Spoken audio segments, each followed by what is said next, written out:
سر میں اپنی ٹاپک ایمان ابو طالب کا تحقیقی جائزہ مطابق آپ سے آخری سوال یہ کروں گا کہ حضرت ابو طالب ایمان کے متعلق قرآن مجید کی روشنی میں آپ کیا فرمائیں گے؟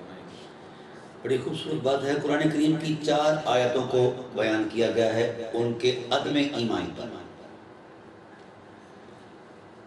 جہاں تک حقیقت کا تعلق ہے وہ یہ قیامت تک نہیں ثابت کر سکتا کائنات میں کوئی کہ قرآن کی کوئی آیت کریمہ حضرت ابو طالب علیہ السلام کی تکفیر کی بابت نہ دیتی ہے۔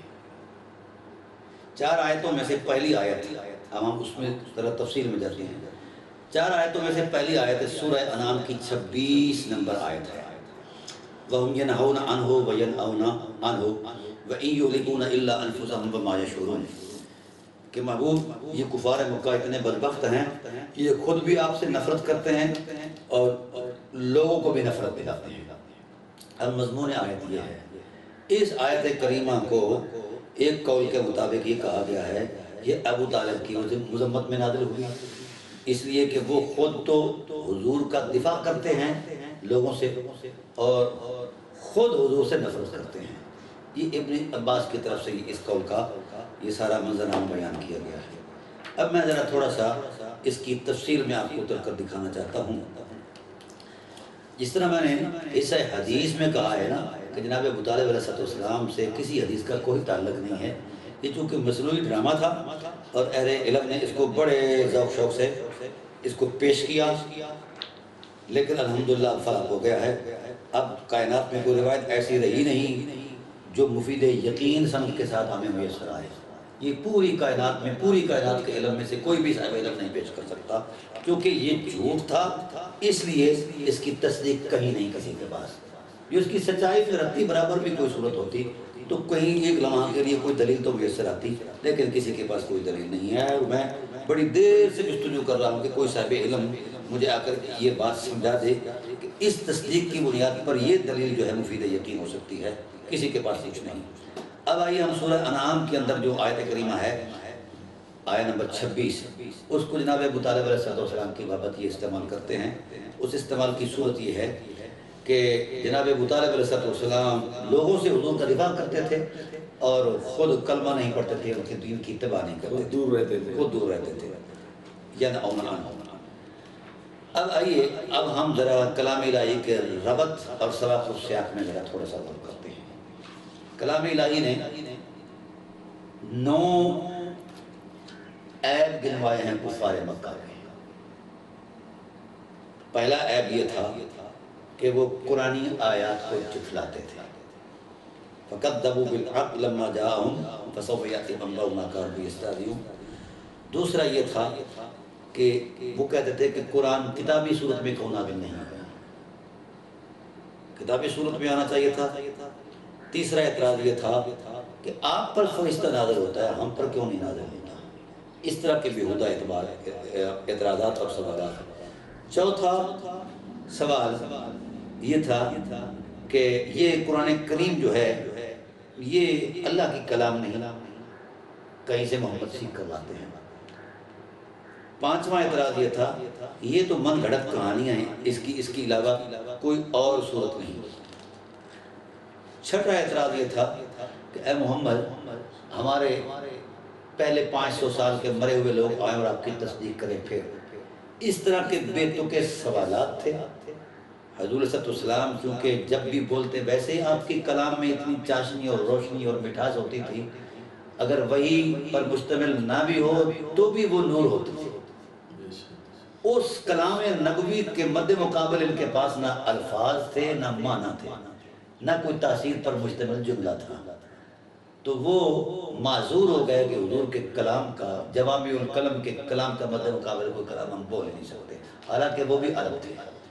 پھر قرآن کریم کی بات جو ہے یہ تو ویسے ہی سبحان اللہ، وہ رسول کا کلام تھا، یہ اللہ کا کلام ہے۔ اب اس کلام کے اعتبار سے کون ہے ایسا جو اس جیسا کلام بنا کر لیا ہے؟ فاتو بصورت من مثلہ۔ تو اس طرح کے یہ بیہودہ سوالات تھے ربط کلام میں پیچھے پس منظر میں، اور ان سوالات کے ساتھ اللہ تعالیٰ نے ارشاد فرمایا میرے حبیب جو کچھ یہ کہہ رہے ہیں وَإِن يَرَوْا كُلَّ آیَةٍ لا یؤمنون بہا، ہر ایک نشانی آپ ان کو لا کر ہر معجزہ دکھا دیں، پھر بھی ان کے دلوں پر مہر ہے، یہ ایمان نہیں لائیں۔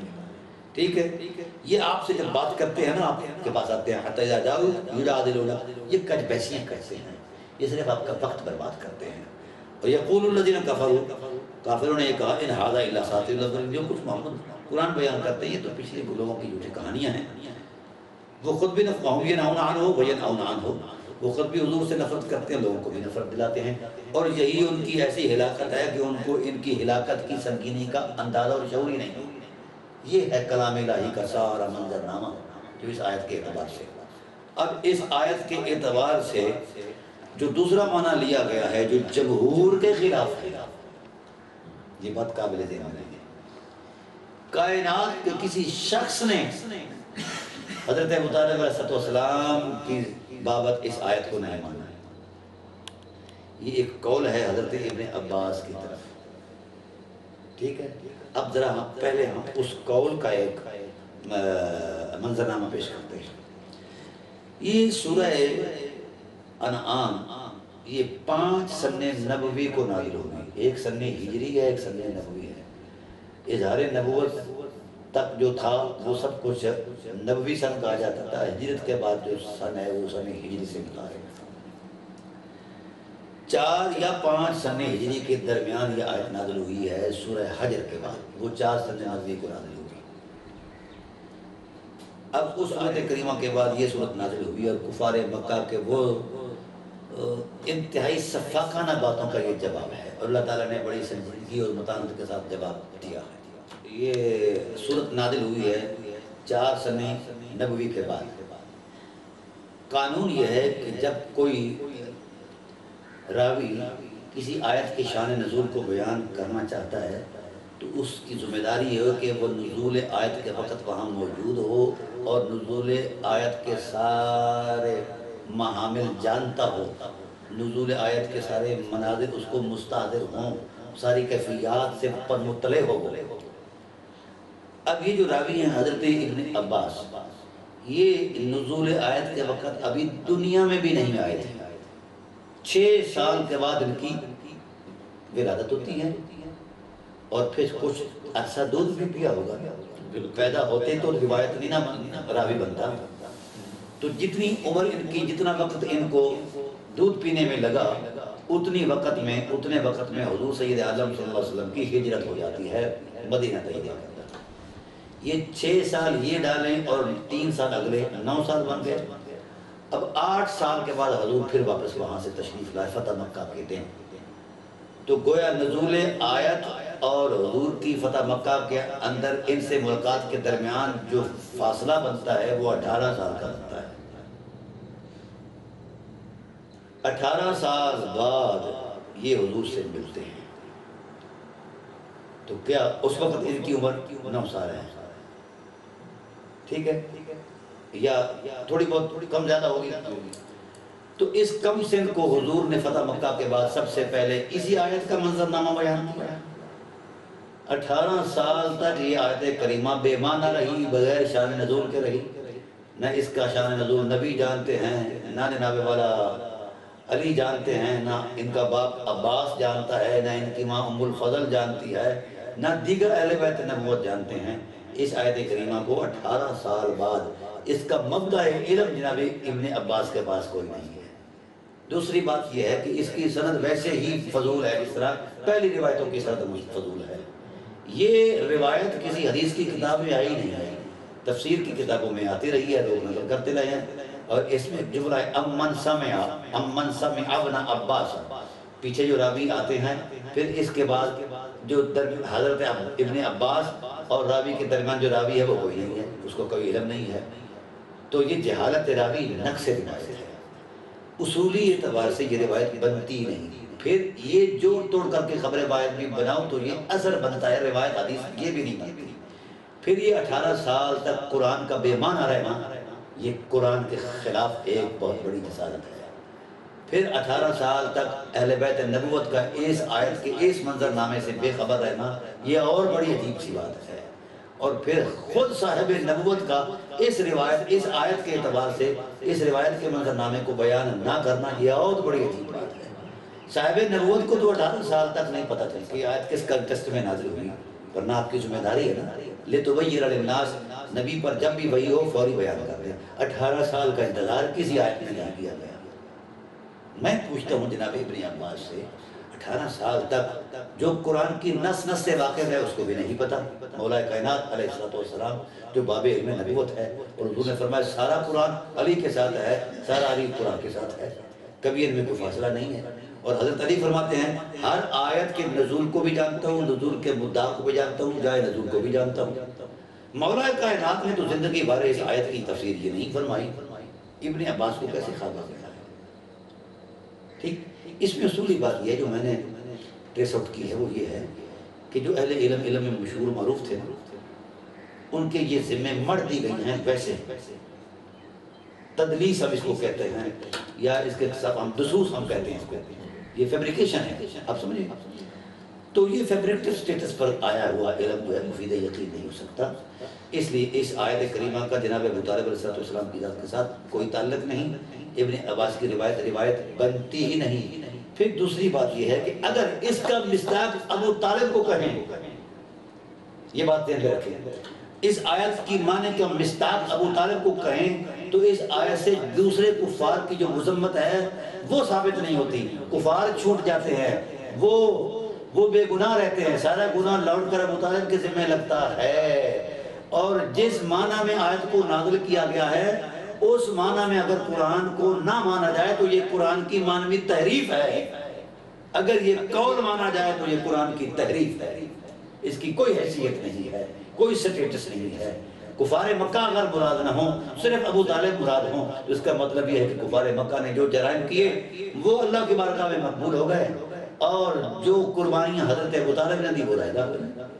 یہ ڈرامائی فساد ہے، بالکل اس کی کوئی حقیقت نہیں ہے۔ یہ قول نہ تو سند کے اعتبار سے کوئی حیثیت رکھتا ہے اور نہ ہی حکمت اور درایت کے اعتبار سے کوئی حقیقت رکھتا ہے، اور یہ قول قرآن کی آیت کے مد مقابل ہے۔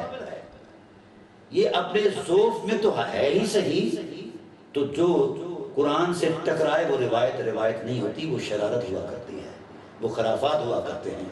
اس لیے قرآن سے ٹکرانے والا قول کسی کا بھی ہو اس کی کوئی حیثیت نہیں ہے۔ مدعا قرآن کو فوت کرنے والی کوئی بھی فکر ہو وہ کسی کی بھی ہو وہ قابل قبول نہیں ہے۔ ان لوگوں کا علم عصمت مآب نہیں ہے، سمجھا گی؟ ان سے اس طرح کی باتیں ہوتی رہتی ہیں۔ حضرت ابن عباس ذمہ دار مفسر ہیں، میں تو ان کو اس حوالے سے، اس قول کو اس حوالے سے مانتا ہی نہیں ہوں، کیونکہ اس کی حقیقت ہی کوئی نہیں ہے۔ ابن عباس نے دیگر جو محاکمے قائم کی ہیں، حضرت ابن عباس خود کہتے ہیں کہ جناب ابو طالب علیہ السلام نے کلمہ پڑھا ہے، اور اپنے باپ کے حوالے سے وہ کہتے ہیں، تو پھر یہ کیسے ہو سکتا ہے کہ وہ یہ بات کہہ دیں؟ تو لہذا یہ گڑی ہوئی باتیں ہیں، تراشی ہوئی روایتیں ہیں، یہ اس کا حقیقت سے کوئی تعلق نہیں، اور تمام مفسرین نے اس پر زد کیا ہے۔ مثلا یہ رازی لکھتے ہیں کہ آیت کا اصل معنی وَالْأَظْهَرُ الْقَوْلُ الْأَوَّلُ، آیت کا اصل معنی کفار مکہ مصداق بنتے ہیں۔ یہ ابن کثیر بھی یہی لکھتے ہیں، ابن جریر طبری بھی، یعنی تمام مفسرین نے یہ نشاندہی کی ہے کہ آیت کا اصل مصداق ابو طالب علیہ السلام نہیں ہیں بلکہ کفار مکہ ہیں، اور اصل مصداق سے ہٹا کر حضرت ابو طالب علیہ السلام کو اگر زد میں لایا جائے اس قول کے اعتبار سے تو معنی یہ بنے گا کہ کفار مکہ چھوٹ گئے اور پھنس گئے جناب ابو طالب علیہ السلام۔ اگر کردار میں دیکھا جائے یہ رویوں پر زد لگا رہا ہے نا قرآن پاک، رویوں کی مذمت کر رہا ہے، کفار مکہ کے رویے بیان کر کے پھر مذمت بیان کر رہا ہے، پھر ان کا ہولناک نتیجہ بیان کر رہا ہے۔ تو میں چیلنج کرتا ہوں جن رویوں میں ابو طالب علیہ السلام کو رکھا گیا ہے ان رویوں میں سے ایک رویہ جناب کی ذات میں کہہ دیں، پیش کر دیں، تو میں اپنے موقف سے رجوع کر لوں گا۔ لہذا ایک بھی رویہ قیامت تک کوئی ثابت کر سکتا نہیں ہے۔ رہا یہ کہ انہوں نے توحید کا انکار کیا سب سے پہلے، اس نے کفار مکہ نے، تو ان کی مذمت میں قرآن آیا، سب سے پہلے جس نے توحید کا اعلانیہ اقرار کیا اس کو ابو طالب کہتے ہیں۔ انہوں نے رسالت ملیک الناس لیس لہ شریک هو الوہاب والمبدی والمعید، یہ اس زمانے کی بات ہے جب لا الہ الا اللہ کہنا جرم تھا، وہی بھی نازل نہیں ہوئی تھی، ابو طالب علیہ السلام کعبہ کے ارد گرد یہ جھومتے بھی تھے، یہ شعر بھی پڑھتے تھے۔ اب دوسرا ان کا رویہ تھا رسالت کا انکار۔ تو جناب ابو طالب علیہ السلام نے رسالت میں جو کچھ کہا، حضور کو لوریاں دے کر کہتے انت الرسول رسول اللہ نعلمہ، اے محمد سب سے پہلے میرا یقین یہ کہتا ہے کہ آپ اللہ کے رسول ہیں، نزل الکتاب ذی العزت الکتبی، آپ پر عظیم الشان کتاب نازل فرمائی جائے گی۔ تو کتاب اللہ کا اقرار بھی نازل فرمائی جائے گی، نازل فرمائی جائے گی، نازل فرمائے گا۔ انت النبی محمد کرم اغر مسود لمسودین اکارم تابو و تاب المورد لقد اکرم اللہ النبی محمد فاکرم فی خلف الناس خلف فاکرم اللہ فی الناس احمد وشکر اللہ من اسم جلہ فضل اللہ سے محمود و حاضر محمدی وخیر بنی حاشم احمد رسول الہ علی فطرتی۔ یہ ساری باتیں علم تعلموا انا وجدنا محمدا نبیا کموسا خط فی اول الکتب وان علیہ فی العباد محبت ولا خیر ممن خصه اللہ بالحب وینصره اللہ الذی هو ربه باہل القرى وبسکار یسربی ولا شک ان اللہ رافع امره ولا ومولیہ فی الدنیا ویوم تجادلی ظلم النبی جاء یدعو الى الہدى فامر اتا من عنده ذی العرش قیم یا شاہد الخلق۔ حضور کو لوری دے رہے ہیں ابو طالب، یہ کہہ رہے ہیں اے مخلوق کی شہادت دینے والے اللہ، مخلوق کو پیدا کرنے والے اللہ، خلق علیہ فشہدی، مجھ پر گواہ ہو جا انی علی دین النبی احمدی، اللہ اکبر، سب سے پہلے میں دین احمد کا اقرار کرتا ہوں، اعتراف کرتا ہوں۔ یہ حضور کو لوریاں دیتے ہوئے یہ بات کہہ رہے ہیں۔ من دل فی الدین فإنی مہتدی، جو اس دین سے لوٹ جائے گا تو دفع ہو اس کا نصیب، میں تو اسی دین پر قیامت تک رہوں گا۔ یا رب فی الجنان مقعدی، اے اللہ جہاں محمد رہیں جنت میں مجھے ان کے پہلو میں رکھنا۔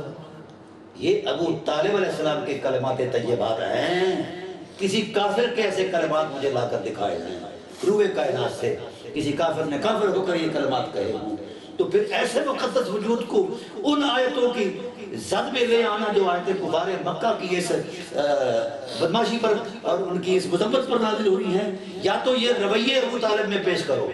اگر رویے ثابت نہیں کرتے تو پھر ابو طالب علیہ السلام کو اس آیت کا معنی کہنا، مراد لینا، یہ کائنات کی بدترین خیانت ہے، اور کائنات کے ساتھ قرآن کے ساتھ مذاق ہے، اور قرآن کی تحریف ہے۔ یہ کیسی باتیں کرتے ہیں؟ پھر وہ قیامت کا انکار کرتے تھے۔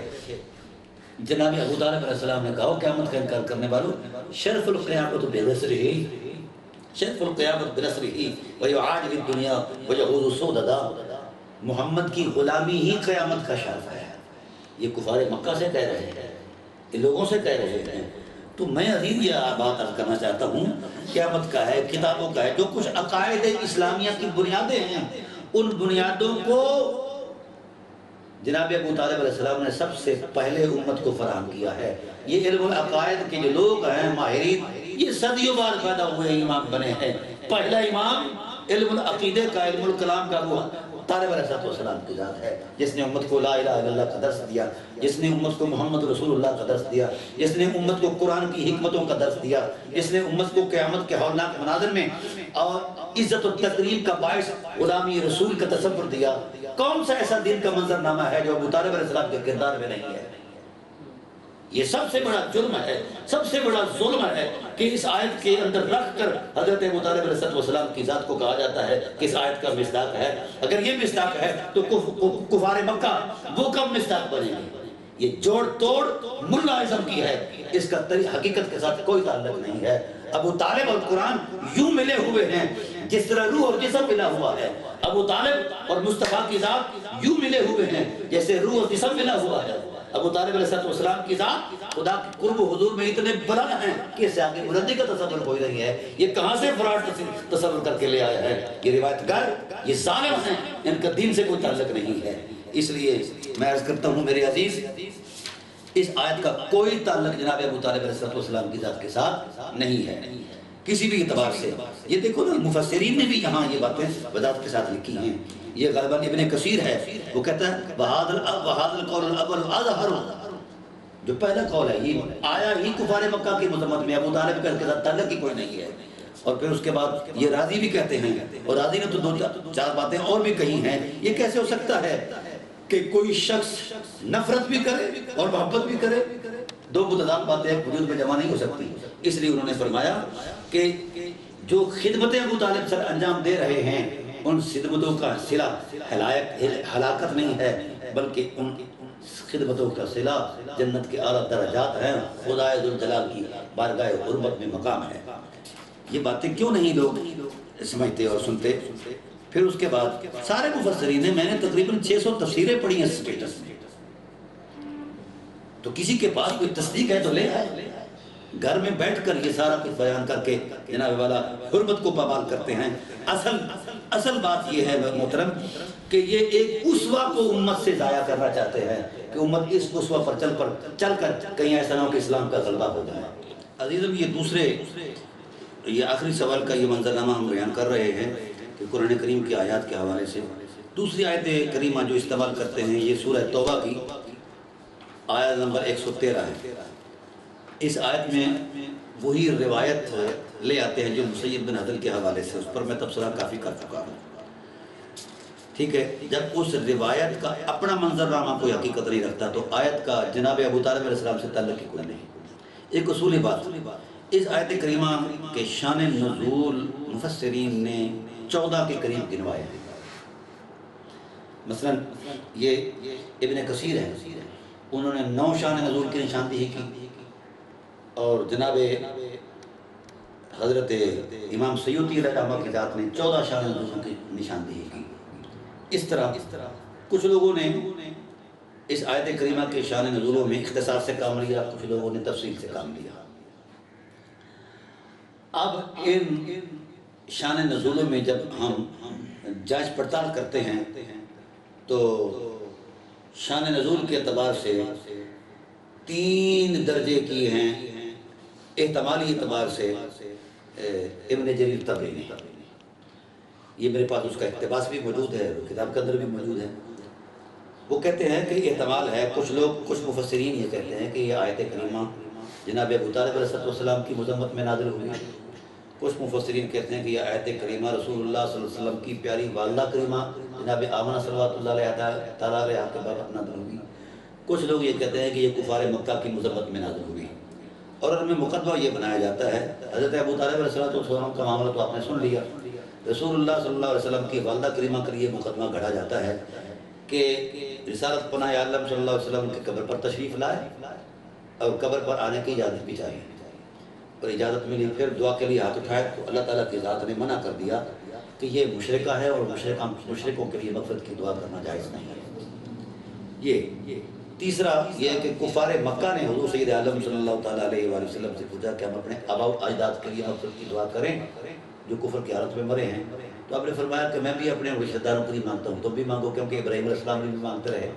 تو روایتوں کا ایک تسلسل ہے پورا، کوئی کسی حوالے سے کوئی کسی حوالے سے. ایک روایت یہ بھی کہ مولا کائنات نے دیکھا ایک شخص کو اپنے کافر ماں باپ کے لیے مغفرت کی دعا کر رہا ہے، تو آپ نے اس سے کہا کہ تو ایسا کر رہا ہے، وہ تو مشرک مرے ہیں.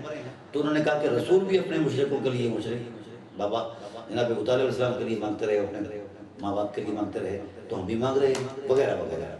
تو ایک مضمون ہے ان آیتوں میں اور ان روایتوں کے اندر. تو گویا 14 ہوں یا 12 ہو یا 9 ہوں، کوئی بھی صورت ہو، تو یہ 2 نفوس قدسیہ حضور کی والدہ کریمہ اور جناب ابو طالب علیہ السلام، یہ دونوں نامزد ہیں پورے ذخیرہ حدیث اور روایت اور تفسیر کے اندر. یعنی اس جھوٹی FIR کے اندر یہ 2 مقدس نام یہ نامزد ملزم ہے. شرمناک بات یہ ہے کہ پورے مکہ میں بھرا ہوا کفر ہے، کسی کو نامزد نہیں کیا کسی مفسر نے. یہ نفوس قدسیہ ہیں. اس جھوٹی FIR کے اندر یہ رسول اللہ صلی اللہ علیہ وآلہ وسلم کی والدہ کریمہ کو بھی نامزد کر دیا ہے اور جناب ابو طالب علیہ السلام کو بھی نامزد کر دیا ہے. اب ذرا میں اس کی تفصیل میں اترتا ہوں. چونکہ گفتگو حضرت ابو طالب علیہ السلام کی بابت ہو رہی ہے، اب آپ نے حصہ حدیث میں وہ جائزہ لے لیا کہ وہ حدیث کائنات کی بدترین ایک روایت ہے، سند کے اعتبار سے بھی فضول ترین ہے اور متن کے اعتبار سے تو ایسے ہی بک بک لگتی ہے. تاہم جب وہ روایت اپنے اصل میں بے معنی ہے تو اس روایت کا تعلق حضرت ابو طالب سے کیسے جڑا؟ ٹھیک، یا تو حضرت ابو طالب علیہ السلام کی ذات میں شرک ثابت کریں، ورنہ ان کو شرک کی اس آیت میں کیوں استعمال کیا جاتا ہے؟ اہل علم کے پاس کائنات میں قیامت تک کوئی جواب نہیں۔ یہ روایت حضرت ابو طالب علیہ السلام کی بابت 2 مرتبہ نازل مانی گئی ہے، ایک مرتبہ مکہ میں، ایک مرتبہ مدینہ میں۔ اس کی تفصیل میں آپ کو گزارش کر چکا ہوں کہ مکہ میں مانی گئی ہے تو یہ بھی بڑا جھوٹ ہے، اس لیے روایت جو آگے رک جاتے ہیں۔ اور اگر مدینہ میں مانی گئی ہے تو مدینہ میں اکیلے مسیب سے کیوں مروی ہے؟ کئی ہزار صحابہ موجود تھے جس میں حضور نے بیان فرمایا، کسی نے بھی یہ جھوٹ نہیں گھڑا۔ حضرت ابو طالب علیہ السلام کی وفات کے قصے کے ساتھ کسی کو نہیں ملایا۔ چلیے اس پر تو گفتگو ہو چکی۔ یہ 5 مرتبہ رسول اللہ صلی اللہ علیہ وسلم کی والدہ کریمہ کی تکفیر کے لیے نازل ہوئی، ان کو مشرک بنانے کے لیے یہ آیت نازل ہوئی۔ کتنا حساس کفر ہے والدہ مصطفیٰ صلی اللہ علیہ وسلم کا کہ اللہ نے 5 مرتبہ اپنے رسول کو روکا کہ اس مشرکہ کے لیے مغفرت کی دعا نہ کرو، بلکہ ایک مرتبہ تو جبرائیل نے حضور کے سینے پر دھکا بھی مارا، اور ایک مرتبہ حضور صلی اللہ علیہ وسلم کو ڈانٹا خدا ذوالجلال کی ذات میں۔ تو یہ ہے روایت گروہ کا تانا بانا، جو میں اگر تفصیل میں اتر جاؤں تو کئی دن لگ جائیں گے۔ 5 مرتبہ، اب ان 5 مرتبہ میں میں چند ایک مرتبہ کی وضاحت کر دیتا ہوں کہ پہلی مرتبہ یہ نازل ہوئی، یہ عصفان ایک علاقہ ہے، مکہ سے جانب مدینہ 80 کلومیٹر دور ہے۔ میں وہاں 3 مرتبہ گیا ہوں اس روایت کے تحت۔ اب وہ نازل ہوئی، اس روایت کے راوی ہیں بریدہ اسلمی رضی اللہ تعالیٰ عنہ، یہ صحابی رسول ہیں، اور ان سے سماع کیا ہے ان کے بیٹے سلیمان بن بریدہ نے۔ امام بخاری نے ان کے سماع کا انکار کیا ہے کہ یہ سماع ان سے ثابت نہیں، یہ چھوٹے تھے، یہ پیدا بھی نہیں ہوئے۔ چلیں یہ ایک علمی اور فنی بات ہے۔ یہ عصفان کے علاقے میں یہ نازل ہوئی، حضور نے ماں کے لیے دعا کی، اللہ تعالیٰ نے کہا یہ مشرکہ ہے، منع کر دیا گیا ہے۔ پھر یہی بریدہ اسلمی کا ایک بیٹا ہے عبداللہ بن بریدہ، وہ عصفان سے 250 کلومیٹر پر ودان آتا ہے جانب شمال، یہ جنب البحر یمن کی طرف ہے۔ یہ وہ کہتے ہیں کہ یہ آیت اور یہ روایت اس جگہ سے متعلق ہے، ودان سے، ٹھیک ہے۔ اب اس ایف آئی آر میں جو مرکزی نقطہ ہے کہ 2 مقامات پر یہ دونوں حادثے ہوئے، ایک کا گواہ اس کا بیٹا سلیمان بن بریدہ ہے اور دوسرے کا عبداللہ بن بریدہ اسلمی۔ اب ہمارے قانون کے ضابطے میں تو یہ بات موجود ہے کہ 1 سینٹی میٹر کا بھی فرق ہو تو وقوع جھوٹا قرار پاتا ہے۔ یہ تو 250 کلومیٹر کا فاصلہ، اور میں خود پیمائش کر کے آیا ہوں، میرے پاس وہ پورا سٹیٹس، پورا جغرافیہ موجود ہے، ٹھیک۔ اب ایک روایت جو حضرت عبداللہ ابن مسعود سے مروی ہے، وہ مکہ شہر کے سے متعلق ہے اسی حوالے سے، اور ایک روایت جو ہے حضرت عبداللہ ابن عباس سے مروی ہے، وہ کہتے ہیں کہ یہ وقوع ضرور ہوا ہے لیکن 8 کو نہیں ہوا، 9 سن ہجری کو ہوا ہے، غزوہ تبوک سے واپسی کے بعد۔ یہ 4 جگہ آ گئی، 4 راوی آ گئے، چونکہ اس کا اصولاً اور متفقن علیہ جو نزول ہے وہ مدینہ میں ہوا ہے، اور یہ 9 سن ہجری کو ہوا ہے، ٹھیک ہے۔ اب 9 سن ہجری میں یہ نازل ہوا ہے، وقوع اس کا نزول ہوا ہے جو سید عالم صلی اللہ علیہ وسلم کی والدہ کریمہ کے 4 مقامات پر یہ نزول مانا گیا ہے، مکہ کے اندر اور عثمان کے اندر، ودان کے اندر، اور یہ 2 مرتبہ ہے نا، یہ 2 یہاں ہیں اور ایک عبداللہ بن مسعود ہے اور ایک عبداللہ بن عباس ہے، ایک، تو 4 مرتبہ یہ نزول سے اعتبار کروانا۔ 5ویں مرتبہ جب یہ اصولاً نازل ہوئی تو 5ویں مرتبہ حضور کی والدہ کریمہ کے لیے وہاں بھی نازل ہوا۔ اب اگر نزول کو مدنی مانا جائے، نزول کو مدنی مانا جائے تو حضور سید عالم صلی اللہ علیہ وآلہ وسلم کی والدہ کریمہ کی قبر پر تشریف آوری اس سے 19 مہینے پہلے بنتی ہے، تو گویا 19 مہینے تک رسول اللہ صلی اللہ علیہ وآلہ وسلم جو ہے وہ دعا کرتے رہے، یہ بنتا ہے اس میں، کیونکہ نزول جو مدنی مانا گیا ہے متفقن علیہ، تو پھر 19 ماہ تک اللہ کو خیال نہیں آیا کہ رسول اپنی مشرکہ ماں کے لیے ایسا کر رہے ہیں۔ تو 20ویں مرتبہ 20ویں مہینے اللہ تعالیٰ کے ذات پھر نازل فرما دیا۔ اچھا یہ 4 مرتبہ یہ اعتبار ہے۔ ویسے حضور کی والدہ کریمہ کی قبر جو ہے وہ میں نے 11 مقامات پر جا کر دیکھی ہے۔ اس میں سے ایک مقام ابوا ہے، ودان ہے، عصفان ہے، کدار ہے، قدئی ہے، دار رایا ہے، ری الحجون ہے، الحجون ہے، ٹھیک ہے۔ ہر مقام پر میں گیا ہوں اور وہاں آیت بھی روایت بھی سب کچھ موجود ہے، لیکن خدا ذوالجلال کی عظمت پر قربان، وہ سچا خدا ہے، بے شک وہ میرے کہنے کے بغیر بھی سچا ہے، میرے ماننے کے بغیر بھی سچا ہے۔ سچے خدا کی عظمت کا پر کروڑوں کروڑوں قربانیاں کہ جس خدا نے اپنے محبوب کی ماں کی حرمت کی حفاظت فرمائی ہے، جس مقام پر جناب محسن عالمین مخدومہ کائنات حضرت بی بی آمنہ صلوات اللہ تعالیٰ علیہ کا مزار پر انوار ہے، وہاں نہ کوئی راوی ہے، نہ روایت ہے، نہ آیت ہے۔ اور جہاں حضور کی والدہ کریمہ کا مزار نہیں، وہاں روایتیں بھی بھاگ رہی ہیں اور آیتوں کو بھی ساتھ ملایا ہوا ہے۔ یہ ہے۔ میں اس قاضی کے پاس وہ جغرافی لے کر گیا اور یہ روایتیں لے کر گیا، میں نے کہا اس کی مناسبت پیدا کر دو، پرچہ مجھ پر کاٹ دینا، مجھے اندر میں دے دینا۔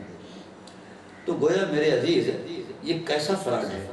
اچھا چلیے ہم اہل علم کی ہی تقلید کرتے ہیں۔ اصول یہ ہے کہ جب ایک آیت کریمہ کے 2 شان نزول ہوں، باقی کفار کو چھوڑ دو نا یار، وہ تو مدعی نہیں اہل علم کے ہاں، مدعی آیت کریمہ حضور کی والدہ ہے، مدعی آیت کریمہ اہل علم کے تناظر میں اہل علم کے ذوق کی بنیاد پر حضرت ابو طالب علیہ السلام ہے، ٹھیک ہے۔ اب اصول یہ ہے اصول تفسیر میں کہ جب 2 شان نزول ہوں مختلف ایک آیت کے، تو ان پر ترازو کیا جائے گا کہ مضبوط تر اصول روایت اصول درایت کے اعتبار سے شان نزول کون سا بنتا ہے، راوی کس روایت کا مضبوط ہے اور کس کا غیر مضبوط ہے، ٹھیک ہے۔ اب آئیے ہم اسی عنوان کو ہی مدعا بنا لیتے ہیں اور اسی قاعدے پر ہی اپنا سر تسلیم کم کر لیتے ہیں۔ یہ جو آیت کریمہ ہے، روایت ہے حضرت مسیب بن حضن کے حوالے سے۔ اب مسیب بن حضن کے حوالے سے جو روایت اس کا راوی مسیب بن حضن ہے، اس کے دامن میں صرف 5 یا 6 روایتیں ہیں، اور اس کی پہلی روایت کا آپ نے حشر دیکھ لیا۔ ایک طرف یہ راوی ہے اور مد مقابل راوی عبداللہ ابن مسعود جو حضور کی والدہ کے حوالے سے راوی ہیں، عبداللہ ابن عباس، حضرت ابو ہریرہ، حضرت بریدہ اسلمی۔ یہ اگر ان راویوں کا تشخص ترازو کیا جائے تو کہاں مسیب بن حضن اور کہاں یہ مقدس راوی، جن کو امت مجتہد مانتی ہے، مجدد مانتی ہے، یہ علم بڑے متبار ہیں۔ اب اگر اس بنیاد پر بھی ترازو کی جائے جو اس اہل اصول نے لکھا ہے، یہ سیوطی نے بھی لکھا ہے، صاحب زرکشی نے بھی لکھا ہے، بے شمار لوگوں نے یہ اصول لکھا ہے، اگر یہ ترازو کیوں کیا جاتا ہے تو پھر حضرت ابو طالب کی جان تو ابتدان ہی چھوٹ گئی کہ 5 مجتہد راوی ایک طرف ہیں اور یہ چھوٹا سا مولوی بھی نہیں بنتا مسیب بن حضن، یہ ایک طرف ہے۔ ابو طالب تو ویسے اب فری ہو گئے اس آیت اور روایت کے اعتبار سے۔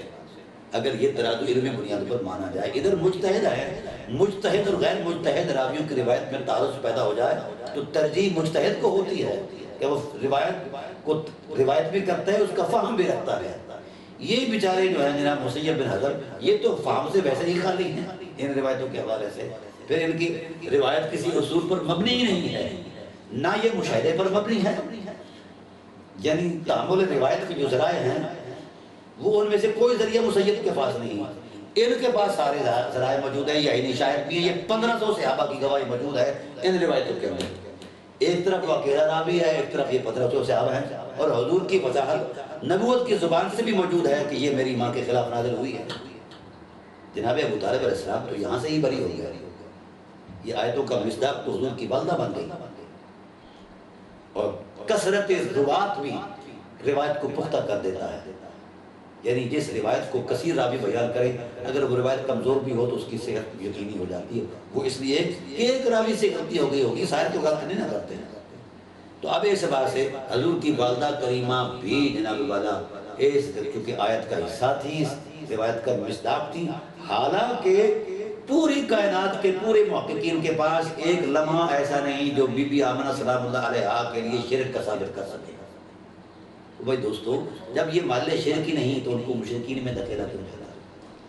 یہ کتنا فراڈ ڈرامہ ہے اہل علم کا، یہ کتنی مستی اور خر مستی ہے اہل علم کی کہ حضور کے حرم کو نہیں چھوڑا. حضور جس امت نے نبی کی معصوم ماں کو کفر کی گالی دینی ہے، وہ امت کیسے امت کہلا سکتی ہے؟ جس امت نے نبی کے باپ کو کفر کی گالی دینی ہے. اور پھر شرمناک رویے میں عرض کرتا جاؤں یہ ہیں کہ جناب حضور کے والد گرامی پر بھی ایک روایت موجود ہے. ابی و ابا کا فرمان، کسی نے آ کر پوچھا میرا باپ کہاں ہے؟ آپ نے فرمایا کہ وہ جہنم میں ہے. وہ غمزدہ ہوا، پریشان ہوا. حضور نے دل جوئی کری کہا میرا باپ بھی وہیں ہے. اب اہل علم نے کیا کیا؟ حضور کے باپ کو بچانے کے لیے باپ کی تعویل کر دی چچا سے. باپ کی تعویل کر دی کس سے؟ چچا سے.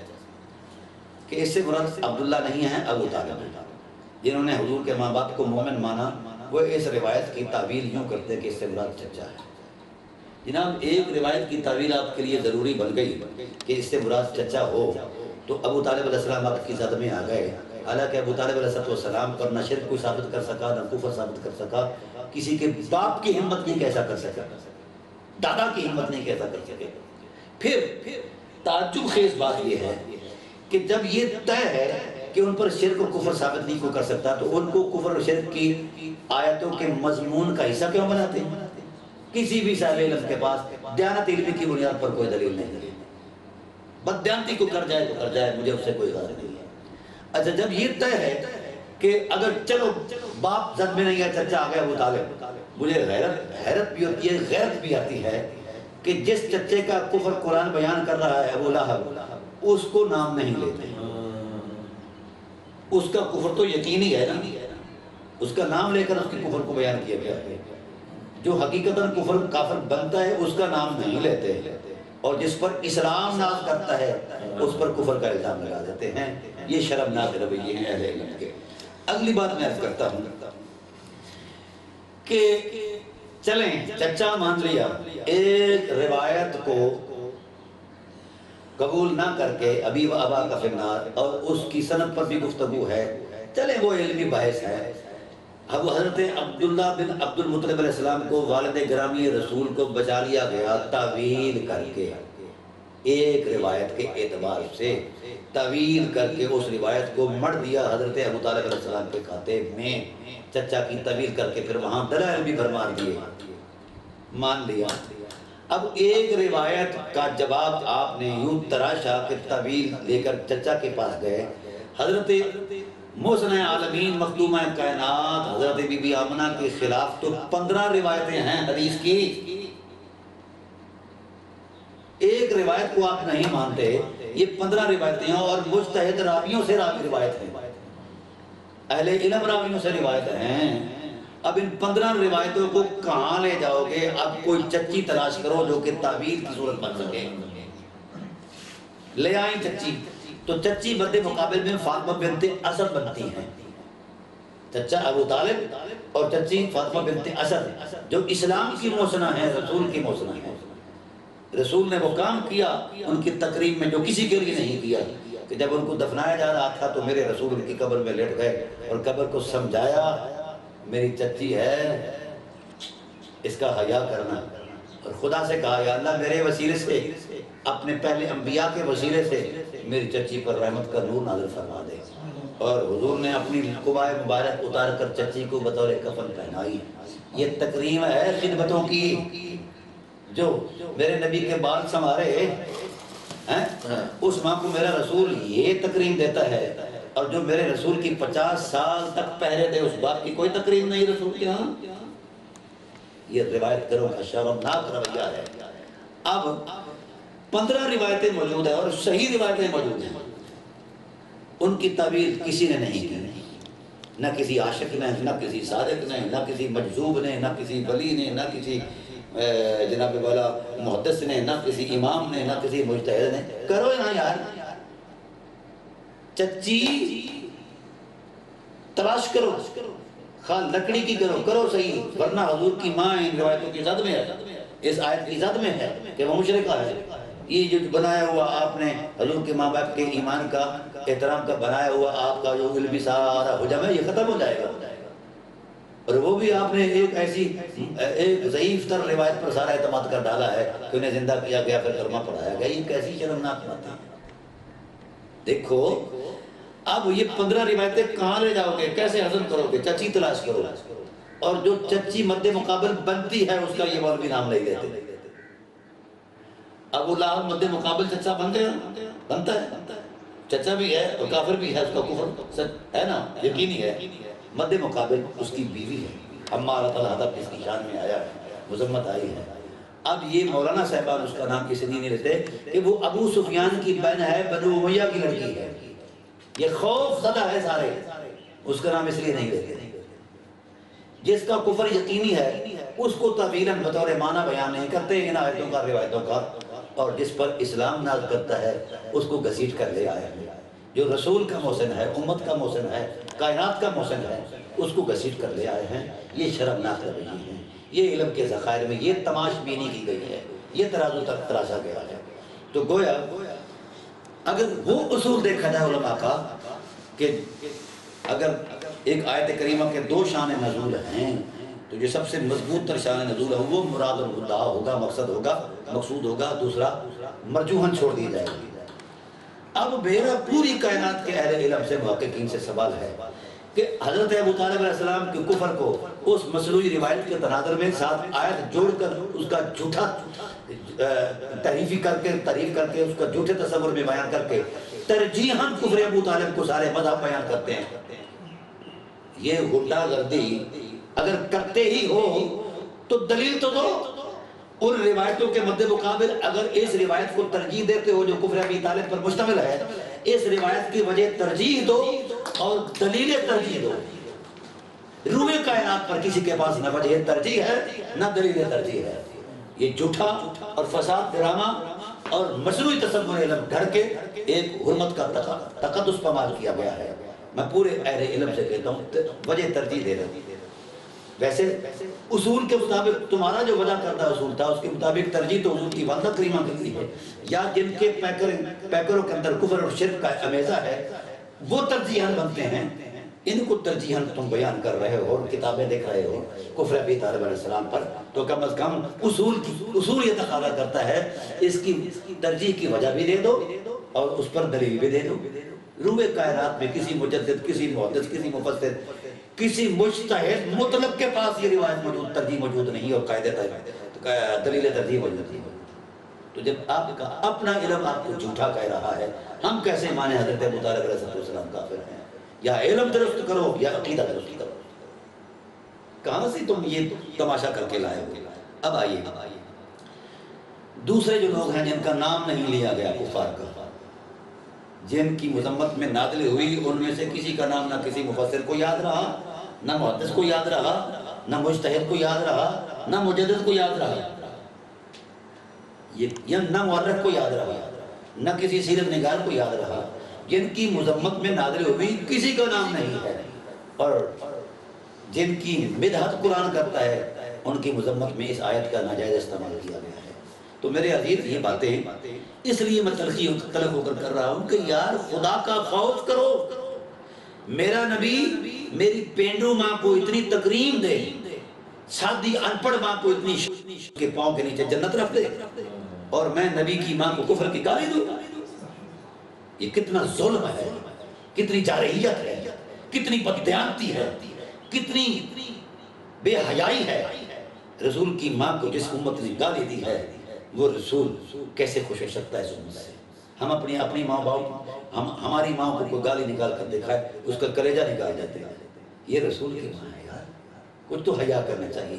وہ رسول ہمارے لیے تڑپ رہا ہے، قبر کے اندر بھی تڑپ رہا ہے، ہم اس کی ماں کو گالی دینا اپنا عقیدہ اور اپنا ادارہ سمجھتے ہیں۔ یہ شرمناک رویے ہیں، ان کا کوئی اچھا اب جو کفار تھے، ہم نے پھر کلام الہی کے ربط کلام کو اور سبق و سیاق کو دیکھا۔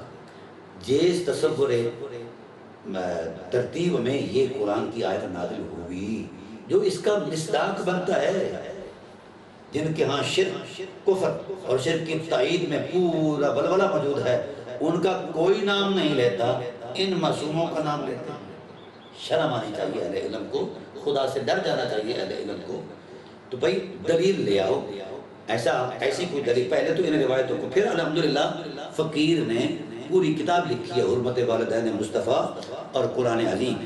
یہ جو روایتیں میں نے پیش کی ہیں حضور کی والدہ کریمہ میں 5 روایتیں، ویسے تو 15 سے زائد ہیں، میں نے ان کا تجزیہ کر دیا ہے۔ یہ تمام روایتیں فراڈ ہیں، سند کے اعتبار سے بھی جھوٹی ہیں، متن کے تسلسل میں بھی جھوٹی ہیں، محل وقوع کی بنیاد پر بھی جھوٹی ہیں۔ اتنے جھوٹ کو جمع کر کے تفسیروں کی زینت بنایا گیا، حدیث کی کتابوں کی زینت بنایا گیا، اور حضور کے اس حرمت مآب حرم پر حملہ کیا گیا جس کا طواف جبرائیل علیہ السلام کرتا ہے، فرشتے جس کا طواف کرتے ہیں، خدا کی رحمتوں کا نزول مسلسل جس پر ہوتا رہا، ازل سے لے کر ابد تک اس عالم میں نزول رحمت الہی، اور خدا ان پر درود پڑھتا رہا۔ اگر والدہ رسول پر آپ درود نہ پڑھیں تو آپ کی نماز مردود ہے۔ والدین مصطفیٰ کی ذات پر درود نہ پڑھو، نماز بھی مردود ہے، نمازی بھی مردود ہے، تو پھر کس تصور علم میں لا کر ان کو کافر اور مشرک کے اعتبار سے بیان کیا گیا ہے؟ یہ سارا فراڈ ڈرامہ ہے، اس کی کوئی حقیقت نہیں۔ آیت کریمہ جو مجوزہ جناب ابو طالب علیہ السلام کے متعلق پیش کی گئی ہے، اس کا کوئی ایک رتی برابر بھی جناب کی ذات کے ساتھ تعلق نہیں بنتا۔ یہ راوی اگر اس نے کہی ہے تو 100% جھوٹ بولا ہے، خواہ وہ صحابی ہو خواہ وہ کوئی ہو۔ میں عظمت صحابہ کا قائل ہوں، ایسے بھی صحابی اس دنیا میں آئے ہیں جن کو آج مجتہد کا ٹائٹل دیا جاتا ہے، وہ اہل بیت نبوت کو گالیاں دیتے ہیں، ممبروں پر چڑھ کر گالیاں دیتے ہیں، تو ہم کیسے ان کی عظمت کا یقین کریں؟ نبی کی ذات کو گالی دینے والے کو ہم نہ مومن مانتے ہیں نہ صحابی مانتے ہیں۔ حضور نے فرمایا من سب علی فقط سب علی، جس نے علی کو گالی نکالی اس نے نبی کو گالی نکالی۔ یہ تسلسل ہے مردہ اعظم کا، ایک تراشا ہوا دین ہے، تحقیق نہیں مانتی اس تراشے ہوئے دین کو۔ یا تو ان روایتوں کی تصدیق یقینی دیں سند کی بنیاد پر، جب اگر کسی کے پاس یہ کچھ نہیں، نہ کسی مفسر کے پاس ہے نہ کسی محدث کے پاس ہے، تو یہ ہم اس ذہنی جوڑ توڑ کو کیوں مانیں؟ نہیں مانتے ہم۔ جب کوئی تصدیق لائیں گے تو ہم سر تسلیم ختم کریں گے۔ تو اصولی اعتبار سے اس آیت کریمہ کا تعلق نہ حضرت ابو طالب علیہ السلام سے بنتا ہے نہ والدہ مصطفیٰ سے بنتا ہے، اس لیے یہ جوڑ توڑ کی گئی ہے، یہ خون ریزی کی گئی ہے، قرآن تقدس کی، قرآن کی تحریف کی گئی ہے۔ اللہ تعالیٰ معاف فرمائے، اللہ تعالیٰ پناہ عطا فرمائے۔ تو اس آیت کا تعلق بھی جناب ابو طالب علیہ السلام سے ہرگز نہیں بنتا۔ دوسری جو روایت میں آیا ہے حضرت ابو ہریرہ کے حوالے سے، کہ وہ تو میں پہلے بتا چکا ہوں، اس میں آیت ایک آئی ہے، اس میں 2 آیتیں آئی، مسیب کی روایتوں میں 2 آیتیں آئی ہیں، ابو ہریرہ رضی اللہ عنہ کی روایت میں 1 آیت آئی ہے۔ اب وہ ایک آیت کریمہ اس وقت کی ہے، اس کے نزول سے 14 سال بعد ابو ہریرہ مسلمان ہو گئے، تو کیا وہ آیت کریمہ اہل بیت نبوت کو نہیں آتی تھی؟ مولا کائنات کو نہیں آتی تھی؟ یا حضور نے اس کو بیان نہیں فرمایا؟ تو جب جس گھر میں یہ وقوع ہوا ان میں سے بمائے سرکار دو عالم صلی اللہ علیہ وسلم کسی ایک شخص کو بھی علم نہیں ان آیتوں کا، تو دور بھیک مانگنے والے بھکاریوں کو پتہ چل گیا ہے کہ یہ آیت اس کنٹیکسٹ میں نازل ہوئی ہے۔ یہ کیا شرمناک رویہ ہے، اس کی کوئی حیثیت نہیں ہے۔ میں کہتا ہوں کہ قرآن کو سادہ لوحے میں رہنے دو، جن جن وجودوں میں شرک کی بدبو ہے وہ اس آیت کا مصداق ہو سکتا ہے، جن کے وجود میں شرک نہیں، توحید کا نور، جن کا خمیر ہی نور توحید میں بنایا گیا ہو، اس خمیر کو مشرکین کی صف میں شامل کرنا کائنات کا بدترین جرم ہے، اور یہ لوگ قیامت کے دن مواخذے کے قابل ہو گئے۔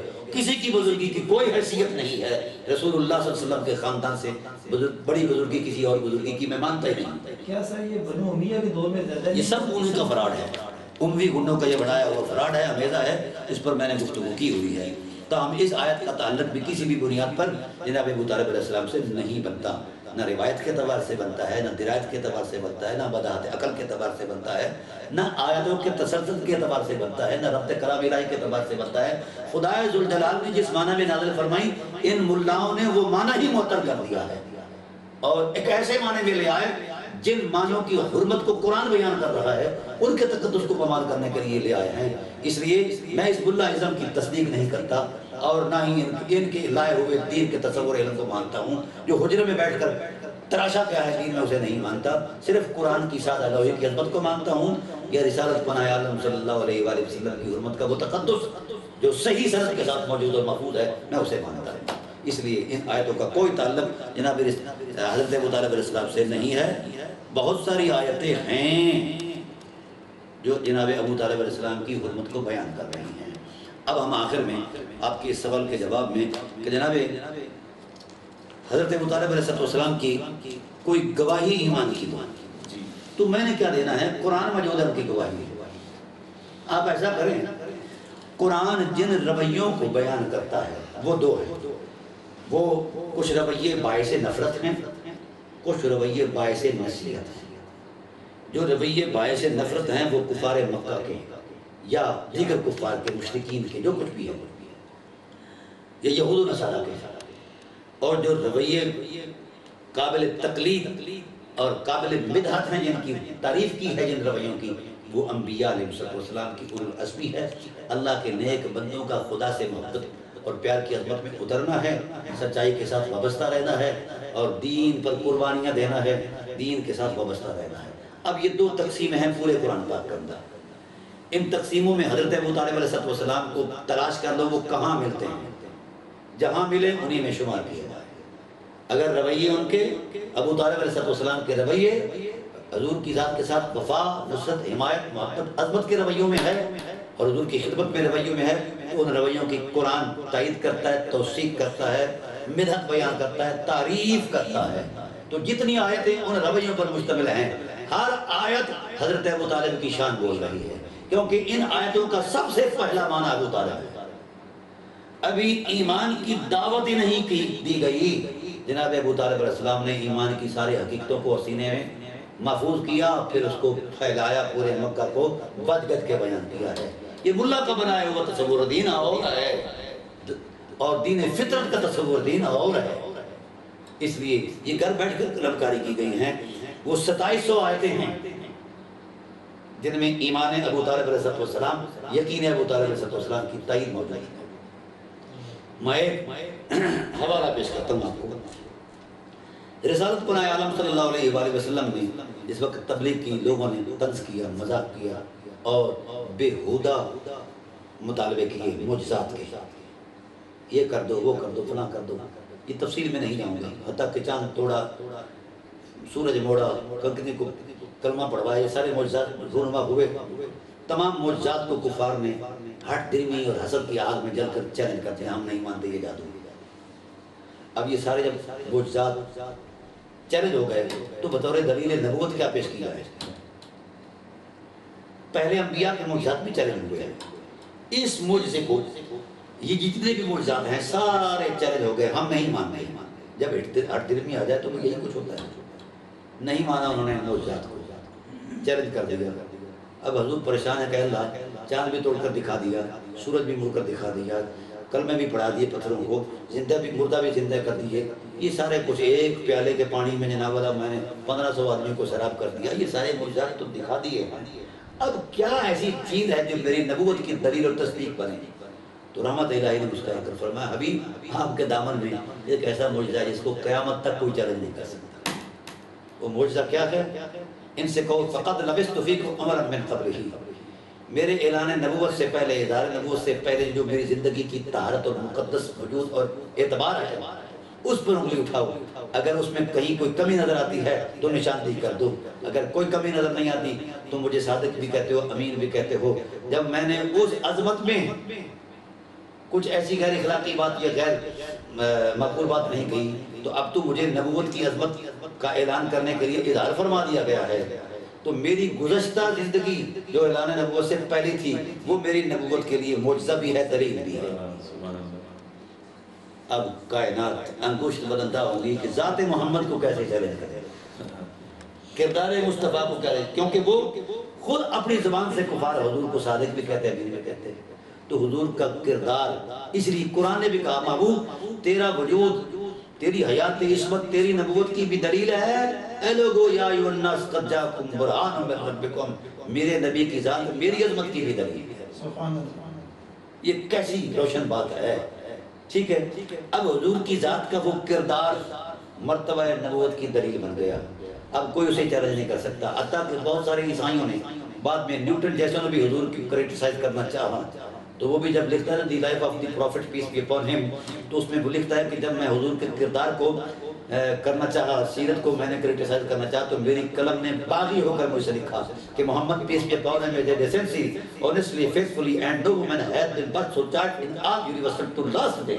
کہا محمد جیسا صاحب اخلاق کائنات پیدا ہی نہیں کر سکتے، صاحب عظمت رویہ جو ہے وہ اس کے علاوہ کہیں ہو ہی سکتا ہی نہیں۔ تاہم تو حضور کی ذات جو اعلان نبوت سے پہلے کردار تھا، وہ نبوت جیسی عظمت کی تائید اور دلیل بن گیا، تو کیا ابو طالب علیہ السلام کا کردار ان کی عظمت یقین کی دلیل نہیں بن سکتا؟ ذرا ان جیسا کوئی بندہ جتنا دین اسلام پر جو ایثار، قربانی، محبت، شفقت، جو کچھ بھی ہے، جتنا نصاب ان کے دامن میں ہیں، روئے کائنات کے اصحابہ میں سے کسی ایک میں اتنا نصاب دکھا دو۔ اگر سیدنا صدیق اکبر رضی اللہ تعالیٰ عنہ کی 3 راتوں کے رات جگے اتنی روشن حقیقت بن جاتے ہیں کہ آسمان چھوٹا ہے، ستارے تھوڑے ہیں، ان کی وہ نیکی اس پر غالب ہے، تو 50 سال کے رات جگہوں کا کوئی مقام نہیں ہے، وہ کدھر ڈالے گی یہ امت؟ اور یہ پھنڈا ہے ملا اعظم کا کہ انہوں نے کلمہ نہیں پڑھا۔ وہ اللہ کے بندو، کلمے کی سب سے پہلی طاقت کا نام ابو طالب ہے، کلمے کی پہلی اکائی کا نام ابو طالب علیہ السلام۔ کلمے سے ہی پوچھ لو یار کہ ابو طالب تجھے جانتا ہے یا نہیں، کلمے والے سے ہی پوچھ لو۔ تو یہاں یہ بات میں بطور ذوق عرض کرتا جاؤں، قرآن کریم کے اندر آیا، میرے حبیب جب حضور پیدا ہوئے نا تو فرشتوں نے کہا اللہ کتنا اچھا ہوتا کہ ان کے والد گرامی ان کی ناجوانی کو دیکھتے، تو انہیں کو اٹھا لیا، یتیم پیدا ہوا، تو اللہ نے فرمایا باپ کا سایہ اور شفقت جو ہوتا ہے وہ بچے کے لیے بڑی رحمت اور محبت کی عظمت ہوا کرتا ہے، بے شک وہ میری مشیت کے حضور میں حاضر ہو گئے ہیں، تو پھر کیا ہوا، میں اپنی آغوش اپنے محبوب کو پیش کروں گا۔ اب وہ فطری تقاضے ہیں کہ کوئی شخص ہو جو سنبھالے، پرورش کرے، ہو ایسا، تو پھر خدائے ذوالجلال نے چاروں طرف نگاہ پھیری، خدا کو بھی ابو طالب کے علاوہ کوئی نہیں ملا، مولویوں کو کیسے ملا؟ الم یجد کا یتیمن فآوا، حبیب ہم نے اپنی آغوش دے دی آپ کو جناب ابو طالب علیہ السلام کی ذات میں کے حوالے سے۔ اب آوا الایوا سے مشتق ہے، مصدر کی میں نے تلاش کی اور اس کا معنی ہے انضمام۔ تمام مفسرین نے جب تلاش کیا کہ آوا کا معنی اور مصداق کون ہے، تو سارے مفسر کہیں کوئی ایک شخص نہیں ملا سوائے ذات ابو طالب علیہ السلام کے، تو سب مجبور ہو گئے اس بات کہنے پر کہ اے ضم کا الی ام کا، حبیب ہم نے آپ کو آپ کے ام میں ضم کر دیا ہے۔ اب دونوں حقیقتوں کو ایک کر دیا ہے، خدا نے وجود ابو طالب علیہ السلام کو وجود محمد کے ساتھ اور وجود محمد کو ابو طالب علیہ السلام کے پیکر عصمت کے ساتھ ضم کر دیا ہے۔ اچھا مجھے یہ بتائیے، جب موسلادھار بارش ہو، آپ نے کپڑے پہن رکھے ہوں، لباس باہر کھڑے ہوں، تو پہلے کس پر بارش پڑے گی؟ تو بھائی سمجھ لیجئے، جب اللہ درود پڑھتا ہے تو درود کا پہلا مخاطب ابو طالب ہے، پہلا مخاطب حضرت پڑھتے نبی پر ہیں، وہ سب چونکہ وہ نبی کی وجود کا لباس ہیں، حفاظت کا، ان کو بھی اس درود سے نوازا جاتا ہے۔ اور قرآن آپ کی نماز یہ کہتی ہے کہ ابو طالب پر درود نہ پڑھا جائے تو نماز مردود ہے۔ اللہم صلی علی محمد و علی آل محمد کما صلیت علی ابراہیم و علی آل ابراہیم، اور آل ابراہیم کی آخری عظمت کا نام ابو طالب علیہ السلام کی ذات ہے۔ تو اللہ جس ذات پر تسلسل کے ساتھ درود پڑھتا ہے، اس ذات کو کلمے کی توفیق نہیں دیتا۔ کلمہ بنا ہی ان کے گھر سے ہے، کلمے کو پالا ہی انہوں نے ہے، کلمے کی بچاؤ کلمے کی حفاظت بھی انہی نے کی ہے، اس وقت بھی انہوں نے فرمائی، بعد میں جناب ابو طالب علیہ السلام اس کلمے کا مستقبل بھی ہیں، اس کلمے کا ماضی بھی ہیں، اس کلمے کا حال بھی ہیں۔ تو جو خود کلمہ کے تقدس میں رہے اسے کلمے سے نہ آشنا کہنا، اور یہ ایک علمی بات کر دے رہا ہوں، مولانا صاحبان کا جو بنایا ہوا علم ہے یہ اپنے علم کے بغیر کسی اور علم کو نہیں مانتے، ٹھیک ہے؟ چلیں آج ہم مولانا کے علم کے ساتھ چلتے ہیں، شغل سے مولانا کہتے ہیں کہ کلمہ نہیں پڑھا، ایسی بات ہے؟ چلیے ہم نے تو تصدیق دے دی ہے، عینی شہادت کسی مولانا کے پاس زندگی پر قیامت تک 10 مرتبہ قیامت آئے، اتنا وقت ملے مولانا کو، پھر بھی وہ کبھی نہیں کہے گا کہ کسی کے پاس یہ ہے ہی نہیں کہ کوئی یہ کہے کہ فلاں آدمی حضرت ابو طالب علیہ السلام کے کفر کا عینی شاہد ہے، روح کائنات میں کوئی نہیں، ہاں ان کے ایمان کے عینی شاہد موجود ہیں، وہ رسول بھی موجود ہیں اور حضرت عباس بن عبد المطلب علیہ السلام بھی موجود ہیں۔ اس حدیث پر میں باضابطہ تبصرہ کروں گا، گفتگو کروں گا۔ اب مولانا کا ذہن یہاں اٹکا ہوا ہے کہ بخاری مسلم نسائی ادھر ادھر یہاں وہاں وہ لکھا نہیں ہوا کہ جناب ابو طالب نے اشہد ان لا الہ الا اللہ کہا، چلے کوئی عینی شاہد نہیں۔ میرا مولانا کے حوالے سے سوال ہے، امام ابو حنیفہ علیہ رحمہ سے لے کر امام احمد رضا خان رحمۃ اللہ تعالیٰ علیہ تک کوئی مولانا ایسا بیان کر دو جن کو کلمہ پڑھتے ہوئے کسی عینی شاہد نے دیکھا، کسی کے بعد قرآن میں دکھا دو، حدیث میں دکھا دو، کہیں نہیں نا۔ تو پھر ہم ان کو امام کیوں مانتے ہیں جنہوں نے کلمہ ہی نہیں پڑھا، کوئی شہادت موجود نہیں؟ بھئی ان کو ہم امام کیوں مانتے ہیں؟ انہوں نے قرآن کریم میں گم ہو کر قرآن کے انوار و تجلیات کو اٹھا کر ہم نے سامنے رکھ کر ایک کردار ادا کیا ہے، ان کا یہ علمی کردار ان کے ایمان کی تصدیق ہے۔ جو حجرے میں بیٹھ کر قلم چلائے اس کے ایمان کی تصدیق اس کا کردار کر سکتا ہے، تو جس نے سب کچھ مصطفیٰ پر قربان کیا ہو یہ کردار ان کی کلمے کی تصدیق نہیں کر سکتا۔ ایک صورت۔ دوسری صورت یہ ہے، یہ جاہلانہ سوال ہے، اہل علم کا خواہ وہ معاصر ہوں یا دوسرے ہوں، ان کا سوال ہی جاہلانہ ہے کہ ابو طالب علیہ السلام کے کلمے کی شہادت ضروری ہے۔ ان کے پاس کیا ہے؟ مولانا صاحبان نے۔